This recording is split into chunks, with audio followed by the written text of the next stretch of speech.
जे नगरसेवक निवडून आले होते मनसेचे, त्याच्यातले 6 नगरसेवक त्यांनी अक्षरशः पळवून घेऊन गेले. ही जखम मनसे विसरलेला नक्कीच नाहीये. त्याच्यामुळे आज परिस्थिती उभाटाची अशी आहे की बुडत्याला काडीचा आधार. म्हणजे त्यांना आता कुणाचा तरी हात पकडायचा आहे. त्यांना माहितीये की आपल्या पायाखालची वाळू सरकलेली आहे. त्यांना या विधानसभेमध्ये संपूर्ण महाराष्ट्राच्या जनतेने बाळासाहेबांच्या विचारांवर चालणारी शिवसेना कुठली आहे हे दाखवून दिले.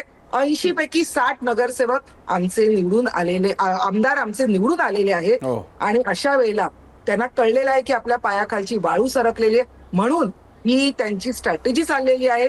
अगदी संदीपजी म्हणतात त्याला मी सहमत आहे की कुठेतरी आपल्याला सहानुभूती मिळावं हा प्रयत्न सुरू आहे उद्धवजींचा. कारण आता त्यांच्याकडे बोलण्यासारखं आणि जनतेला देण्यासारखं काहीही राहिलेलं नाहीये. त्याच्यामुळे समोरच्यावर म्हणजे शिंदे साहेबांवर दोषारोप करणे आणि राजसाहेबांच्या वतीने आपली मराठी माणसांची सिंपती मिळवणे याच्या पलीकडे त्यांच्याकडे कुठलाही अजेंडा राहिलेला नाही.